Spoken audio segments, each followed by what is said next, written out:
computer. Good morning, good afternoon, or good evening, depending on when you're watching or listening to this edition of Hypnosis Week Live. Yes, it's me again, by birth, Alex William Smith, but better known to many of you as the British bad boy of hypnosis, Jonathan Royle of hypnosisweek.com and magicalguru.com. If you're watching this on the video platforms, you can already see a lady on screen who I'm about to introduce you to. That lady runs a very exciting company and has done for a number of years that helps people in all different industries. We're going to obviously, we may hear examples of other industries today as well, but the point is this is very relevant to everyone in the hypnosis, mind therapy, persuasion, entertainment, all those kind of industries that you guys and girls are some way involved with. And we're going to pick our brains for the next 45 minutes thereabouts about ways that you could become more visible in your industry and ultimately lead to more customers, clients, product sales, or whatever's relevant to growing your business. So please welcome to the show the founder of Media MatchMaker, Rachael Taplin. How are you doing, Rachael? Yeah, I'm really good, thank you. Thank you very much for having me. Now, look, there was a time that you didn't run Media MatchMaker. You had a journey up to getting there. What is your journey? What makes you qualified to have set that up? What was your motivation? Tell us a bit about your background. Yeah, thank you. So, getting on a bit now. So I always worked in the media. So my whole career has been working 30 years in the media. 25 years of those have been working for myself in different media businesses. So I've been on both sides. So I worked in radio to start with, always worked with SMEs as small business owners, then had my own ad agency. So we understand marketing and how that works and how every single penny counts. Then I set up my own magazine when my daughter was quite young called Mums in Control. So I was the editor-in-chief of that, interviewed lots of celebrities, got the content in, got advertisers on board, but PR was something I'd never really done. I'm actually dyslexic. So if any of you guys, are worried about doing PR, if I can do it, you guys can do it. So I had the Mums in Control magazine and it was absolutely flying high, doing really well. Got to interview loads of celebrities. Our print run was about 250,000 per print run. So we're larger than some of the national glossy magazines. And at the time, I didn't know how to go about it, as I said. So I hired a PR agency when we could afford them, when we had budgets back in 2008. And they did a great job. I'm not here to say PRs don't, because we work with them all the time, but it's a lot of money. Now they got me on GMTV. So it was my start of PR. They got me in the Daily Mail and I got various interviews as well. And then if you remember about 2009, we had the credit crunch and my whole business became kind of challenged really, because I had franchisees all around the country in the magazine that didn't want to do it. The money wasn't coming in, the advertising was stopping. It was all like, oh my gosh. So I could no longer afford my PR agency. So in fact, I went to a seminar down in London back in the day when we used to have the big seminars. There was 10,000 people in the room. Anthony Robbins was one of the speakers. I think Richard Branson won as well, actually, on that week. And I saw the most amazing speaker teaching about how to do your own PR. I bought his course, £1,500. Followed the principles all you wouldn't believe, got some insider secrets, and I've literally gone on from one press release. I launched my own national day and I was on 70 radio stations, 15 of which were live interviews. I had national, regional and local press. I've done most of the TV channels, hundreds of radio interviews. Yeah, so now I understand PR from both sides. So hopefully I'll share with you loads of tips on how you can connect to journalists and it doesn't need to cost you anything, how to get the story crafted right for you. So hopefully you can see I've got some of the right credentials you need. And for the last 10 years now, or 12 years, I think, I've been teaching people how to do their own PR and connect them to the right type of journalist, which is key. Excellent. And now people who are watching or listening, depends which platform you're on, underneath either the speaker symbol or the video itself, you will see Rachael's website, Media MatchMaker, where she does offer various levels of service. I'll get to talk a bit more about that later, but let's dive in with, I'm gonna play devil's advocate on this, because obviously publicity done correctly is beneficial to a business. When it screws up, it can have the opposite effect though as well. So the first obvious question is, as well as helping people to get publicity, do you help them to avoid the screw-ups? 100%, you know, and you're right, you know, PR isn't about ego, it's about an end in mind. It's what you're trying to get out of it. It's got to be a win-win for both people. And you know, the media love people who are controversial. They love people that can go in and have an attitude, or that they know they're going to be one side or the other side of the fence.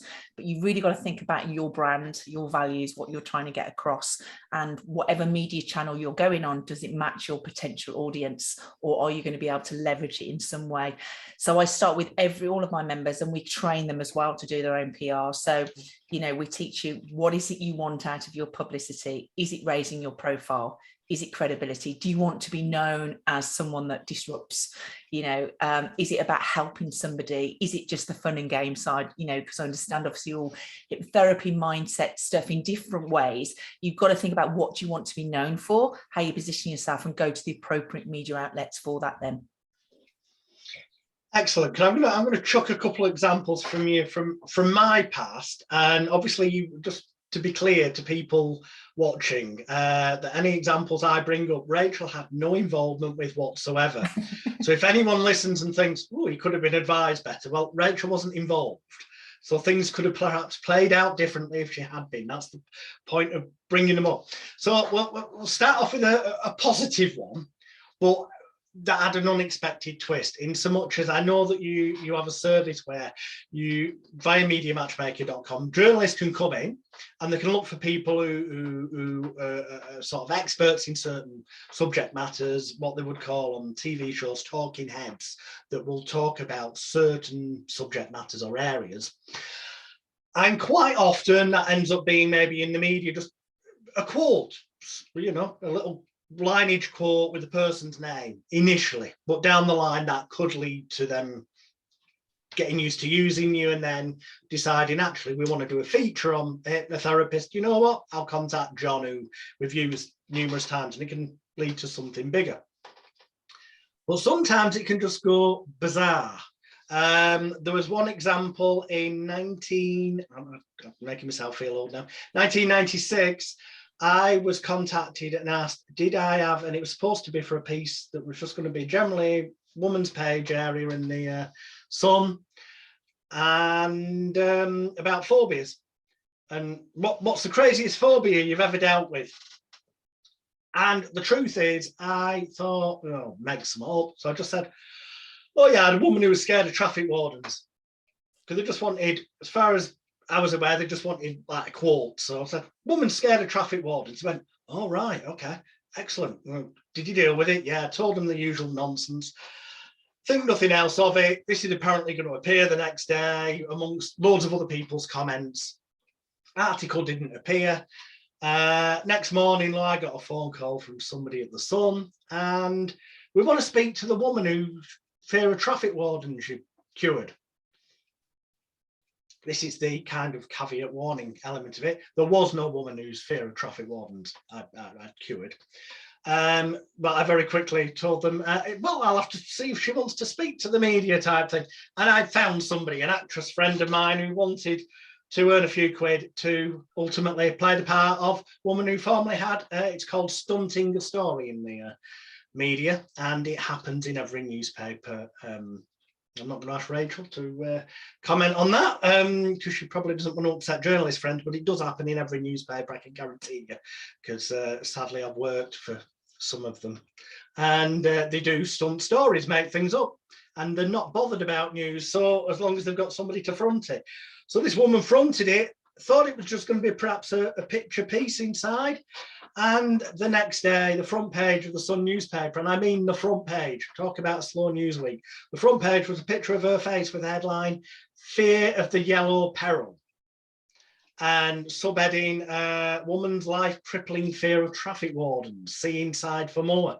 And there was a double page spread inside, and this ended up with the opera show in America contacting us, and it just went completely batshit crazy.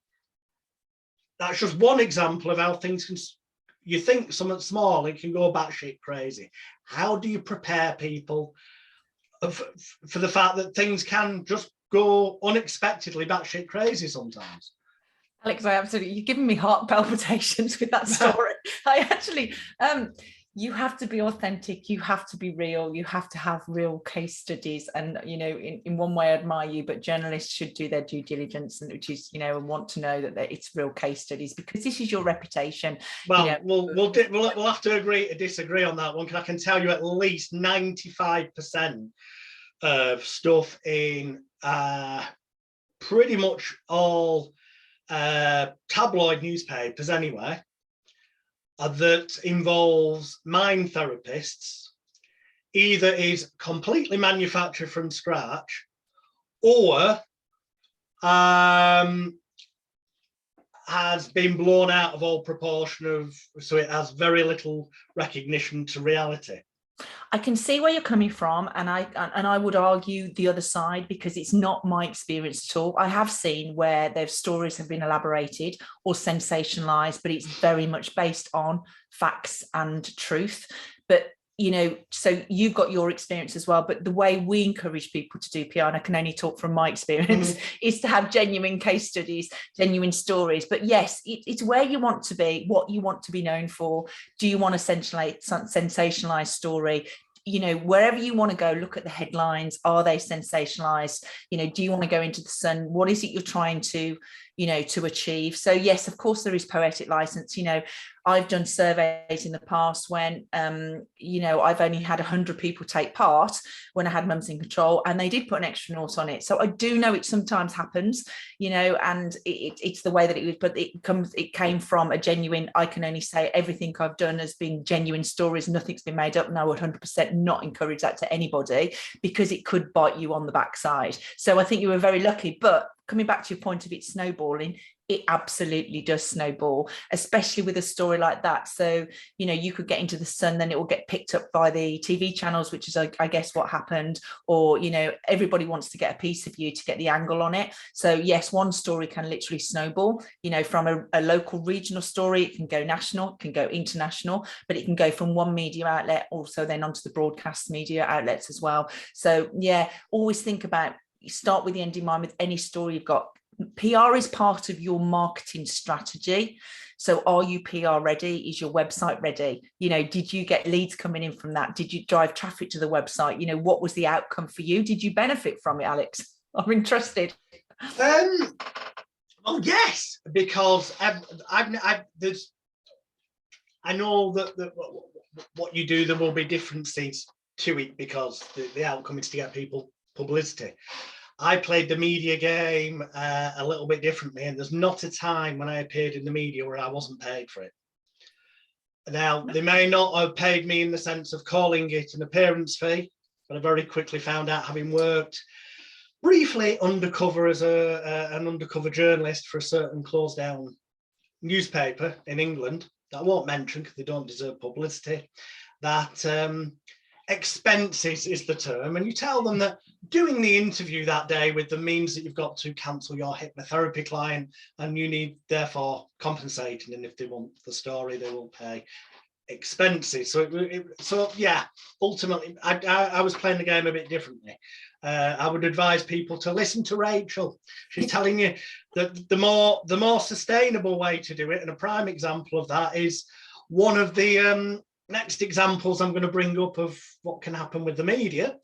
And I'm bringing these up to give Rachael the opportunity to tell you the right way of doing things. Which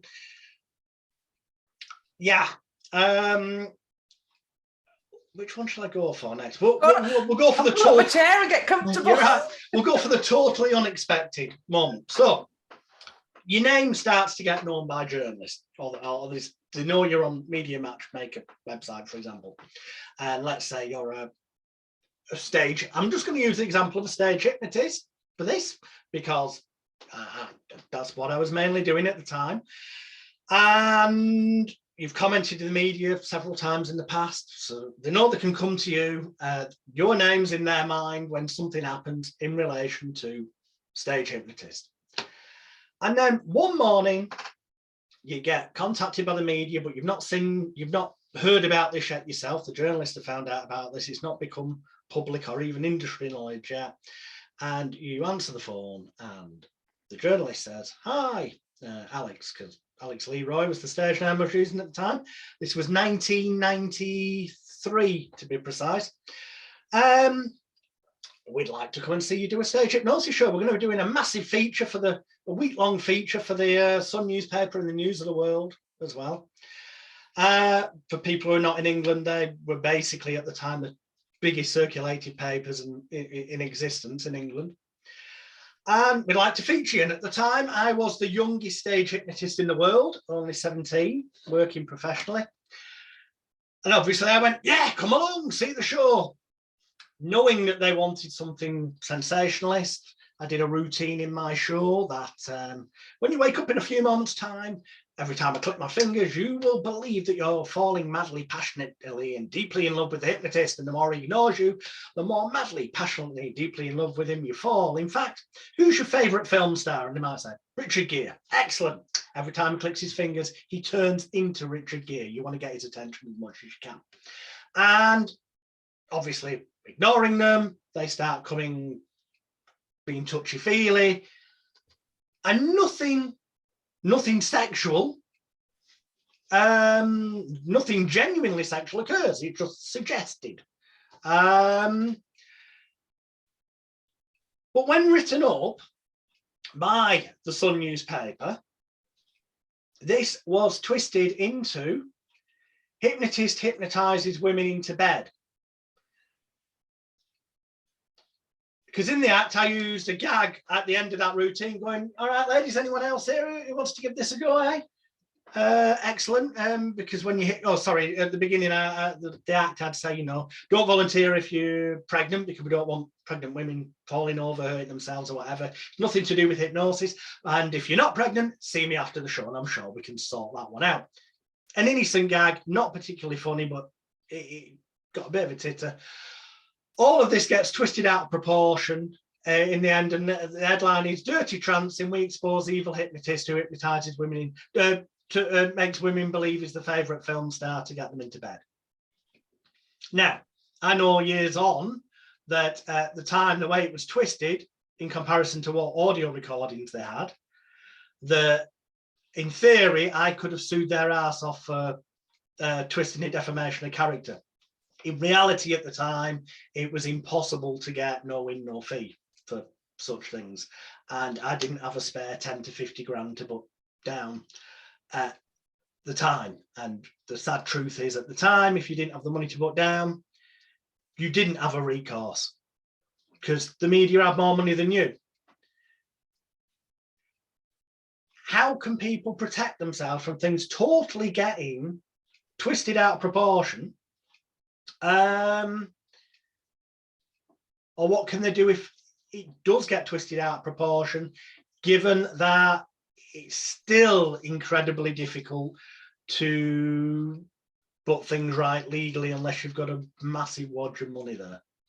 I think it's working closely with the journalists and understanding, and also the media has changed so much. It really has. And I've had, out of all my positives, I've had one kind of not as bad but similar experience when I kind of read the piece back, agreed it, but didn't agree the headline. So the headline was very sensational and sensationalized because that's what they're looking for. So think about the journalists that you're speaking to. Where is it going? Because it's probably going to take a kind of, the headlines will reflect this kind of story that you're going to be having. So, if you're talking to the back in the day, the Sunday People or the Sun or the Star, it's going to be that kind of headline.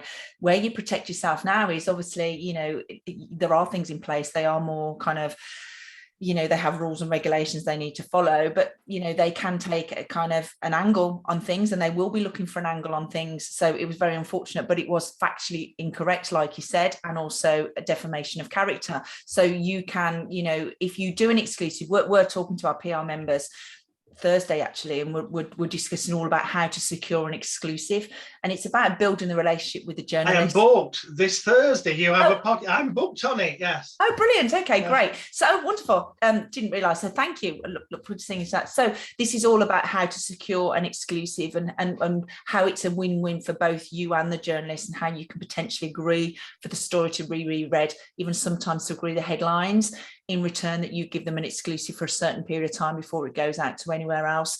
So it can be a minefield. And I suppose because you guys, you know, some of you are on stage, it is going to maybe be a bit controversial. So you do need to protect your brand and what you want to be known for. But also that's probably, you know, some of what you do, isn't it? It's a bit fun, it's a bit funny, but obviously that was far, you know, too close to the mark.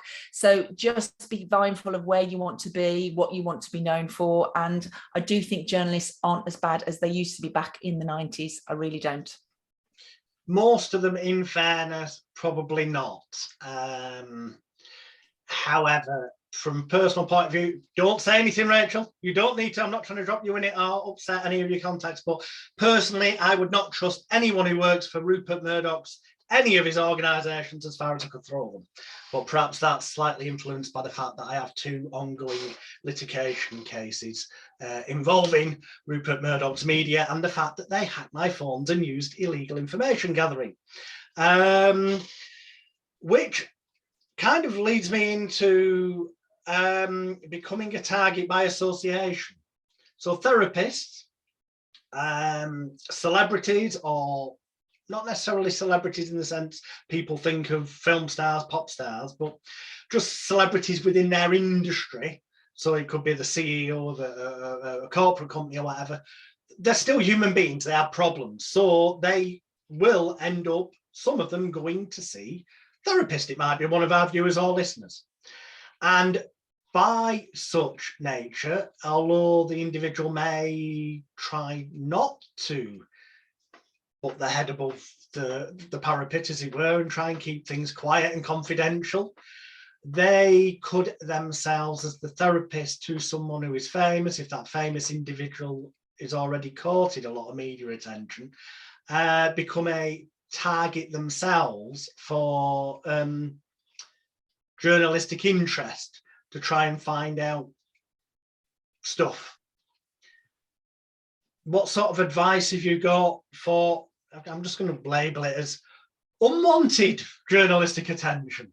Well, I suppose you have a code of ethics, don't you, in terms of a confidentiality, you know, like any of a lot of our clients do. They can't, you know, some of our clients have the most amazing case studies that they wish they could use, you know, not always like the traffic warden scenario that you use, but, you know, some case studies you just can't use because it's too confidential and people don't want to be sharing that information. You know, we have a lot, you know, I've done this before with hypnotherapists, you know, they've got people that lost weight or overcome anxiety problems or mental health issues or, you know, real challenges, you know, so you have to make sure you have your own code of ethics, that you do not discuss that information, you do not divulge any information, and hold yourself accountable. Journalists can dig, but obviously unless they're getting the facts from you, you either give them or you don't, and obviously hopefully you don't.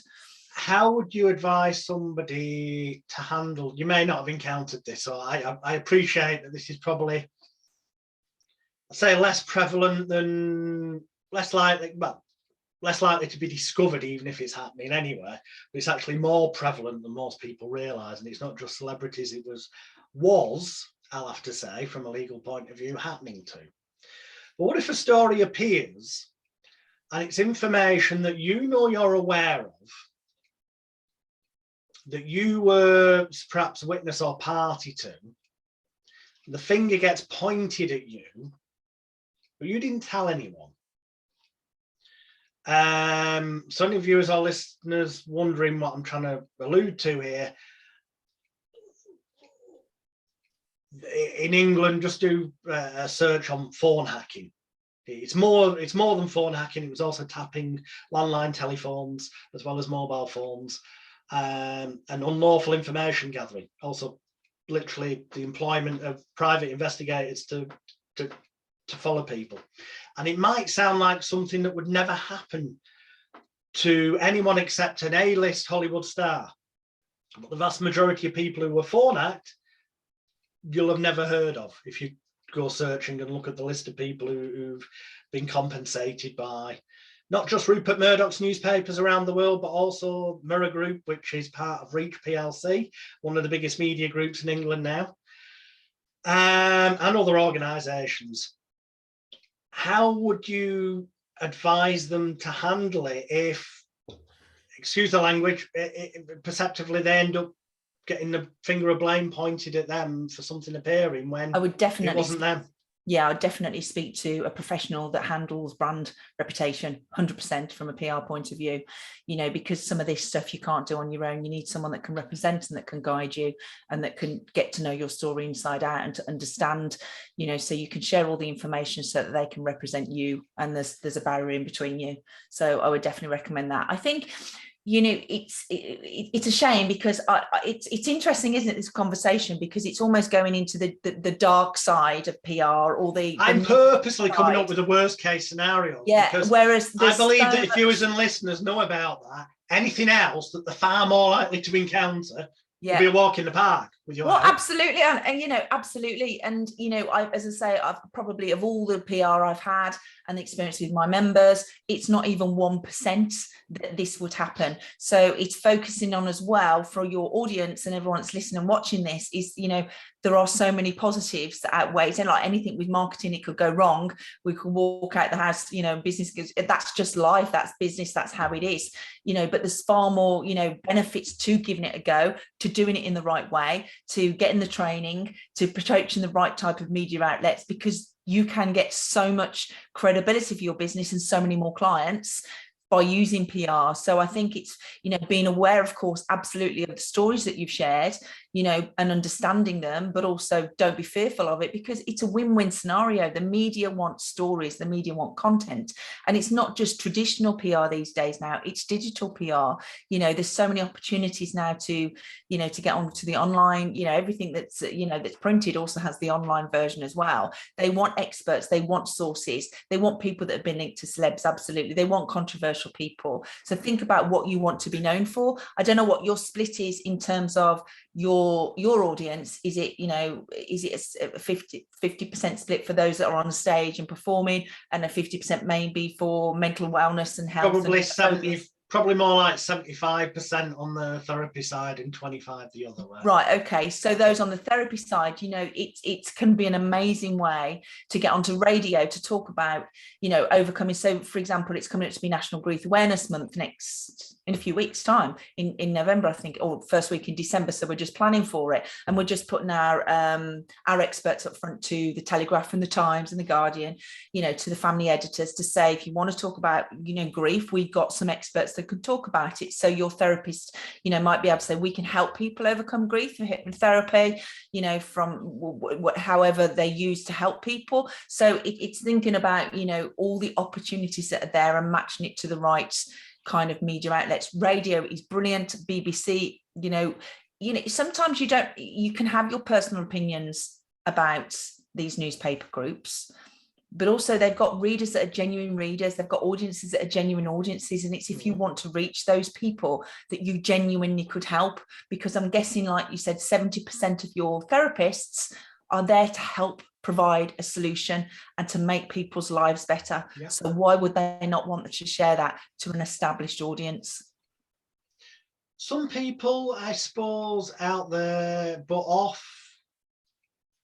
I'm guessing there'll be people who have encountered, for example, your website before, Media Matchmaker, looked at it and then thought, and they're about to, and I know you offer a free trial and all that kind of stuff. So obviously that's something, no risk to try out. But some people will have that mental block of, I can see how it will benefit me, but what if, and I don't mean necessarily what if I get phone hacked or what if the story goes wrong, because obviously with the right training, they're more likely to avoid that from occurring. They'll be in a far better position using a service such as yours. But what if it goes really well?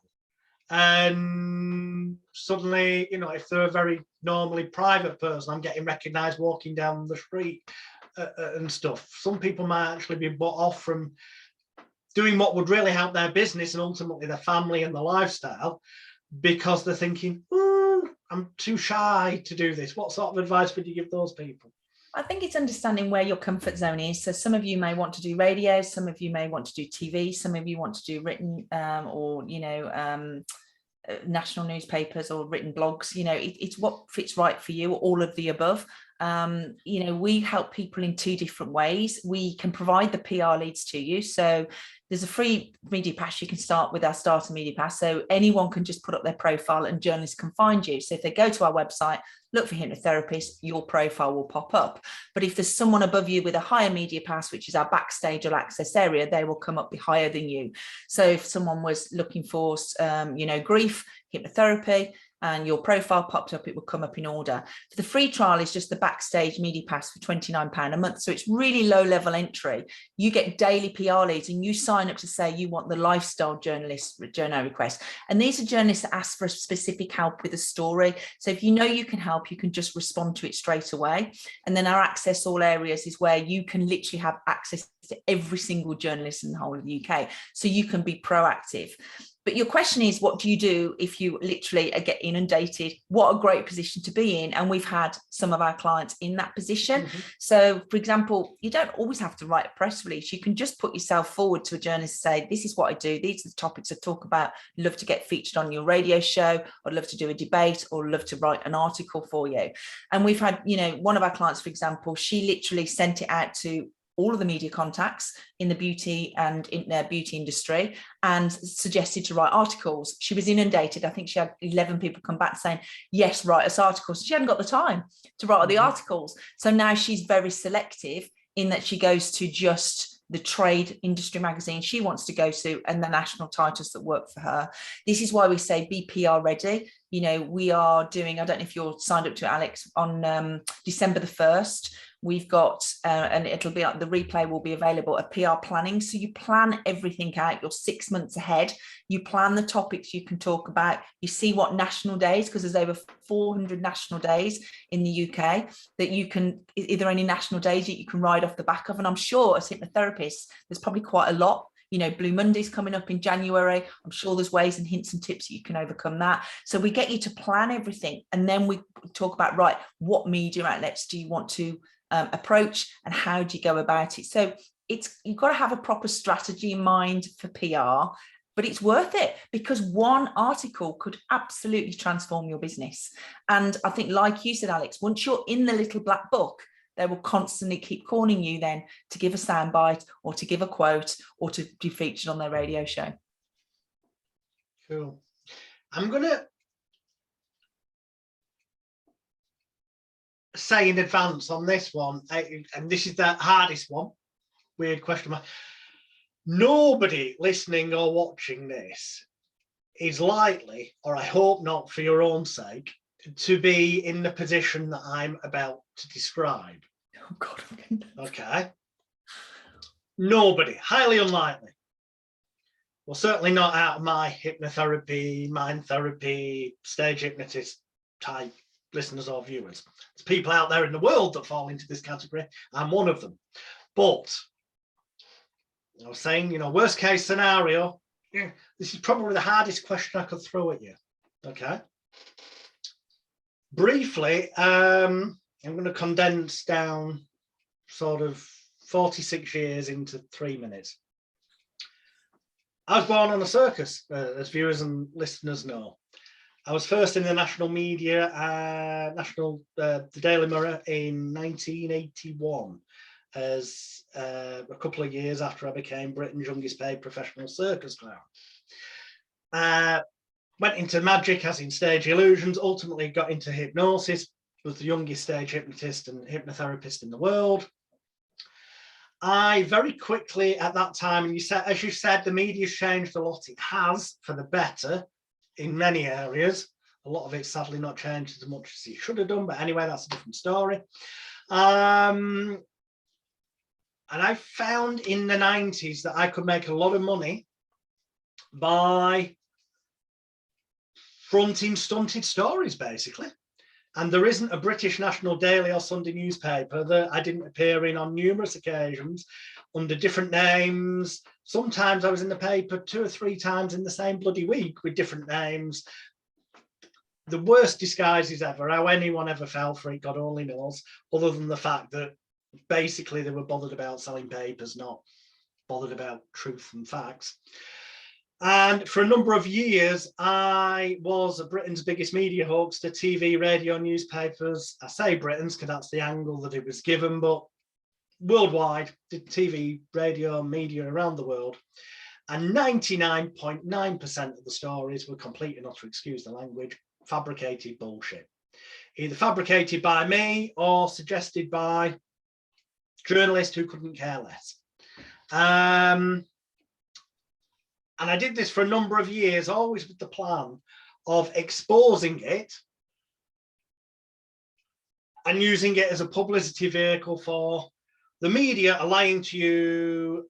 People are so easily suggestible and influenced, and that's the angle it was going to take. And probably would have worked very well, except I personally took it way too far.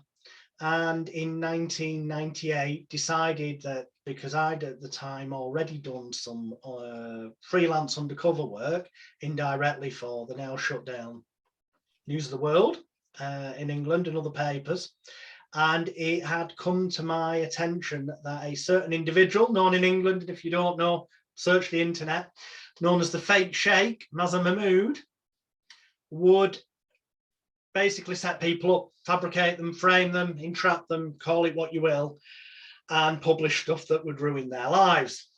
So I decided to expose him by exposing myself.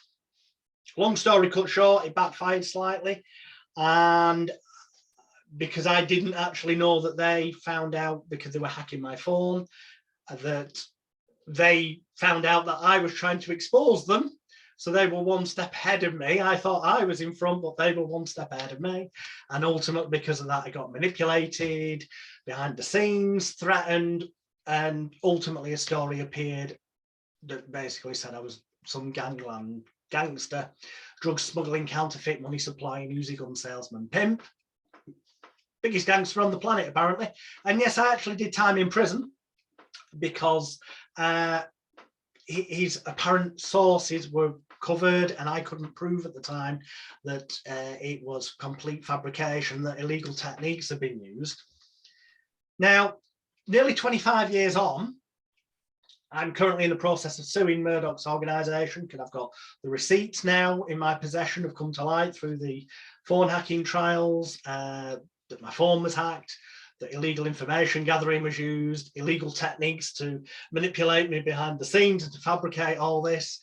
Evidence has come to light from former employees of Mahmood who worked with him, who've given sworn affidavits that they witnessed him using date rape drugs to inebriate people so that they'd be more manipulable and compliant, and a whole bunch of other illegal things have come to light.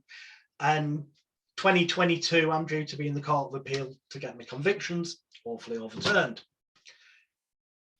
Ultimately, law, that will mean in 2022, convictions overturned. That's what I said. Anyone listening or watching, this is like anything you could encounter is going to be way easier than this.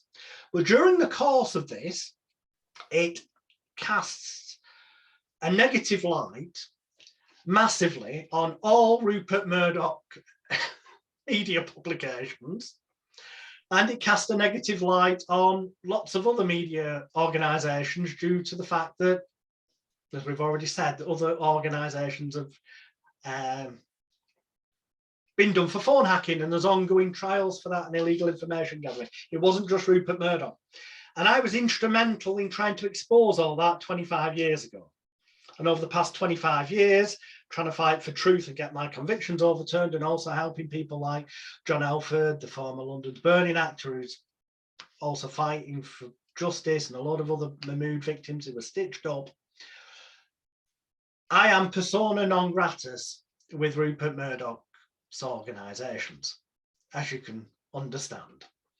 And with lots of other media organisations, due to the fact that what I have out there on a website, circusofthemind.net, heavily shows that for years and years, they've either fabricated stories, couldn't care less, and distorted stories, or have illegally manipulated or created stories. And it's widespread throughout the industry.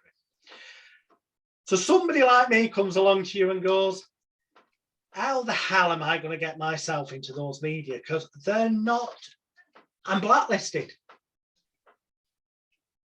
What would you suggest? Yeah, what would you suggest to someone who's frankly, and quite rightly so, because I am bringing them down slowly, and it's taken 25 years to get to this point, but next year is probably the year when I will predict next year or the year after the Sun newspaper. My prediction is that it will end up closing down because of the stuff that comes out in courts. Okay, for me, I think it's what this audience is trying to get out of this. It's about PR and what they get. For me, I would have nothing to do with helping you, if I'm being truthful, because I would put you to an agency or someone that could help, because it's not what I want to be known for, what I want to be associated with. And it's, you know, I would advise everyone listening to do this complete opposite to what you've done and not to approach. That's why I brought it up. Excellent. Yeah. You know, and I would have nothing to do with you, being completely honest, Alex, because, you know, it's not where I sit, not what I believe. It's not what I've known the industry. Of course, we know that they fabricate, you know, and they have done in the past, but it's not something I would get involved in. So for you, I think if you want someone to represent you, I would go to, you know, a PR agent or a publicist that would help, you know, look after you and represent you. I think it's, you know, surely, you know, this podcast is about helping people with their PR overall. You know, we've given there's a lot of horror stories and a lot of stories about yourself and what you've done. And this is, for me, all about what it is. And PR is not about ego, and it's not about, you know, sensationalizing and lying. And that's not what I stand for whatsoever. So for me, I would personally completely pull away and, you know, and not have anything to do with wanting to represent or help you, because it's going down a path that I wouldn't go. No, excellent. I suspected you say something along those lines, but that's good for the benefit of people watching or listening. I'm going to play devil's advocate though and throw this one at you, without me specifically mentioning names, mainly because although I would win, and what I'm about to say is completely true, I don't fancy wasting several years of my life with unnecessary legal arguments in court. But there are, not all, but a large percentage of people in the mind therapy industry who are at the top of the tree do blatantly fabricate their stories. And that is exactly how they've got to where they are or remain where they are. And I'm talking about famous name, television, radio, newspaper, hypnotist and life coaches. And I know this because I've worked with some of them in the past. If I work with somebody, it doesn't necessarily mean that they've faked something, by the way, for viewers or listeners. Let's make that very clear. The vast majority of people I've worked with in the past have not faked things. So I make that clear to avoid getting sued. But I am aware that there's a lot of people at the top of the tree, so to speak. And by that, I mean visibility-wise, and that do fabricate things.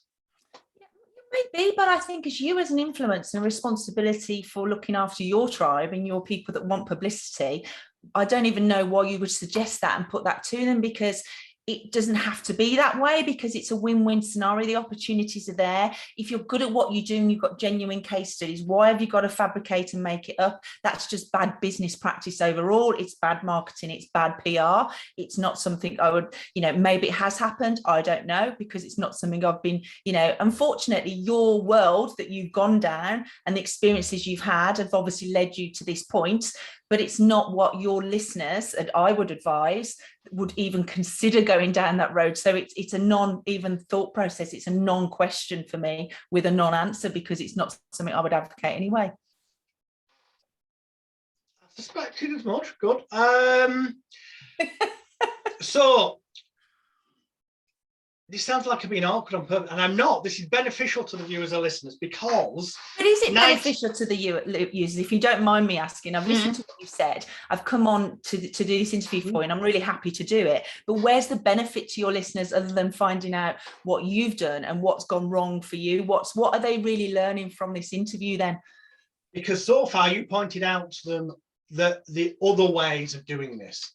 By virtue the percentage that will have studied my therapy courses in the past, for example, I will have given them largely the view of how to manipulate the media. Right, okay. Whereas what you do is the direct opposite. And them knowing there is another way. Yeah.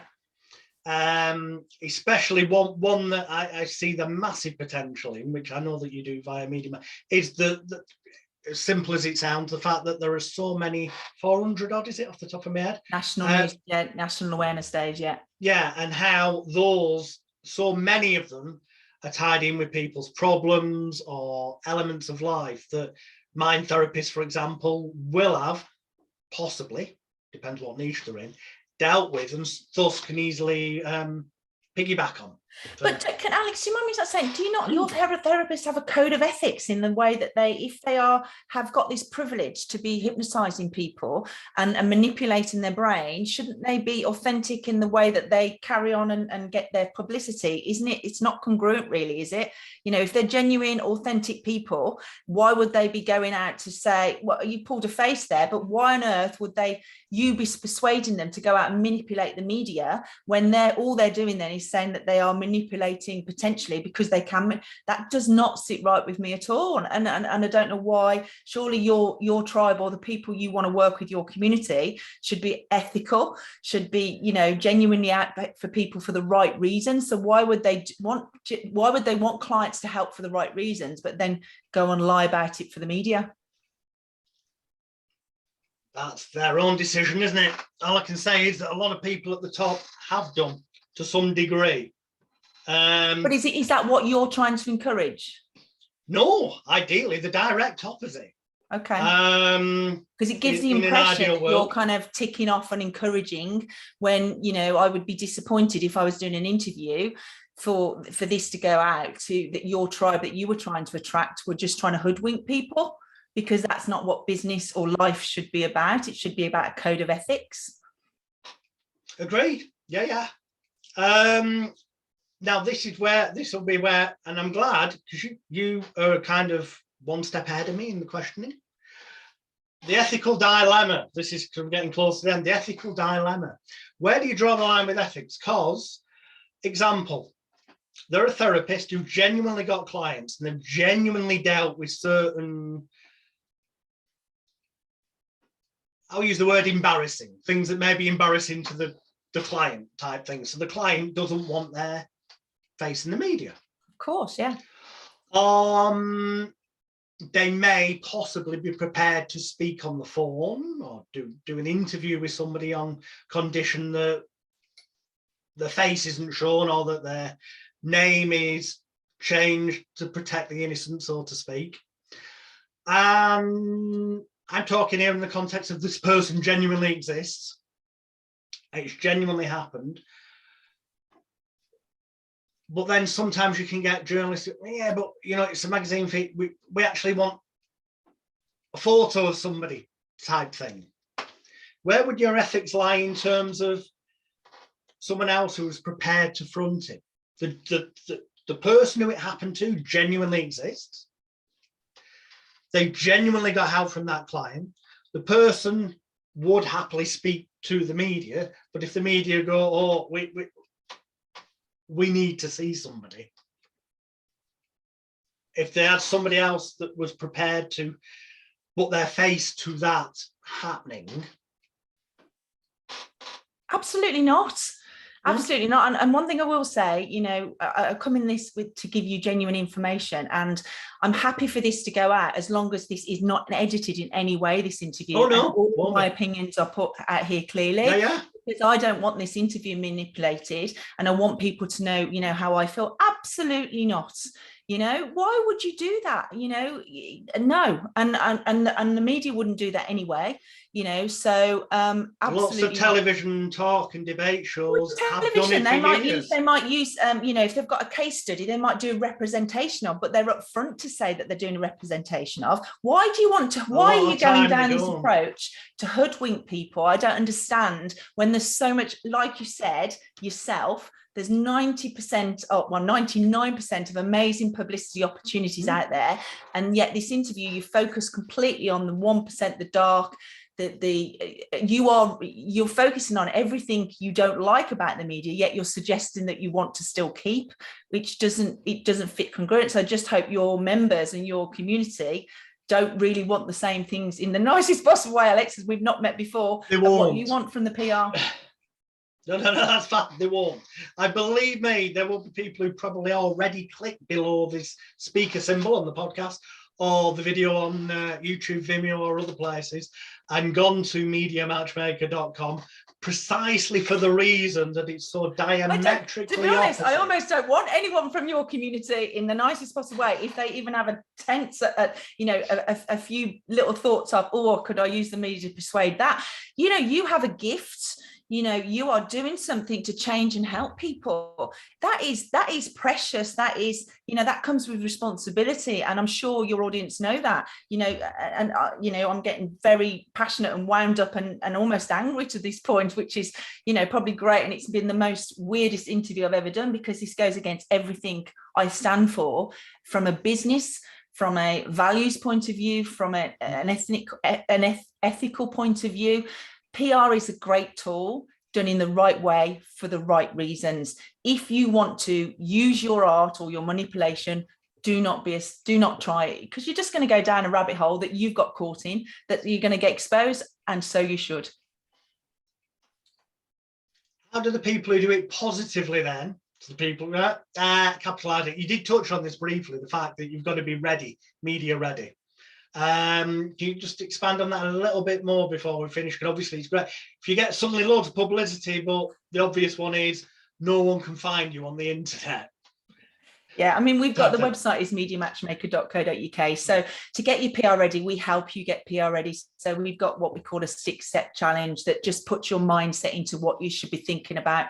So what is it you're trying to achieve with your PR? Is it selling a book? Is it being known as the influencers, the experts? Is it to, just to sell your products or services? So we get you PR ready, make sure your website's ready. We don't do that work, but we get your mindset in the ready, because what you don't want to do is go on radio.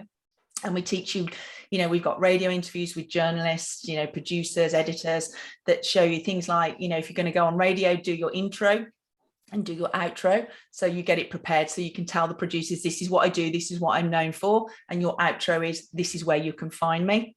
So that then people go to the website. So we definitely get you ready. As I say, PR is a small part of your marketing, but it's a very, very powerful one. And it's very much the forgotten marketing tool. And if you want to do it for the right reasons, and you want to be ethical, and you want genuine PR leads and getting connections to journalists, I would love to help. If you want to do any of the things Alex has said or have done, please don't contact me. Excellent. So to finish, thank you for I'm kind of glad in one way that you said it's the weirdest interview you've ever had, because that's good. It means you haven't been asked the same questions as always. No, and as much as you might think, well, that's bizarre, I assure you the vast majority of people who will watch or listen to this, I know because of the messages they send me, the vast majority will disagree entirely with what I say regularly. So, don't worry, the vast majority are singing from your hymn sheet, Rachel. What would the final question I ask everyone, although it's normally, if they're a therapist, I ask them related to therapy. You can direct this towards therapists if you want, or marketing, advertising, PR in general, whatever you want. But a complete newbie just starting their business, we'll take therapy as an example, some area of mind therapy, people helping industry, they're just starting out,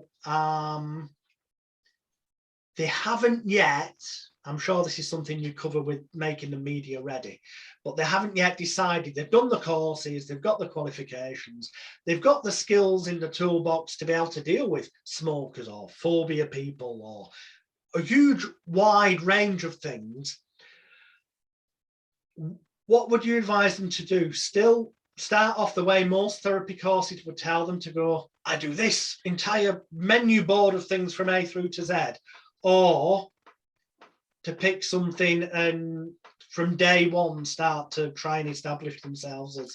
I think that's more of a marketing question, which I'm happy to answer. It's again what you think you're going to want to do and what you're good at. It might be, you're doing the smoking or the weight loss, or, you know, just the mindset stuff. So, but you know, hypnotherapy or a mindset coach or whatever you want to be known for from a journalistic point of view, the journalists want to ask you about that then. But if there's a specific national day and you know that you can help, you know, for example, the grief awareness that we've just said, or Blue Monday, you know, or National Stop Smoking Week, or whatever it is, you know, then obviously you can adapt what your expertise are, you know. So, and also you can put certain topics. It's all about making you newsworthy and topical. So if there's, you know, 5 ways that, you know, you can help people, that's 5 topics that you can talk about. So yes, you could start with a niche, but it's very much, again, comes back to the end in mind. What is it you want? What is your avatar? What do you want to be known for? So if you're going to be more generalistic, absolutely fine. List all the topics that you can help. But obviously, if you just want to be known as, you know, overcoming fear or anxiety, then just stick with that as a main topic, but then fit that in with, if it's Suicide Week, fear and anxiety, this is how we can overcome it. If it's Blue Monday, fear and anxiety, you know, and do it that way. So just try it, I would say, because most people don't understand PR, or are frightened of PR, or can't afford PR, or think they can't. So we are perfect for you if you've never dipped your toe in the water, because it's about just starting somewhere in a community that we take care of you, we look after you, and we do the right thing by you. And I think everyone will have got that. I think above all else, everyone will have got that from this interview. And that is really, I'm sure they will have done. You know what? That was going to be the last question, other than you reminded me of one thing, and it's relevant to what you do. And I say that, come back. It was here and it's gone over there. Come back.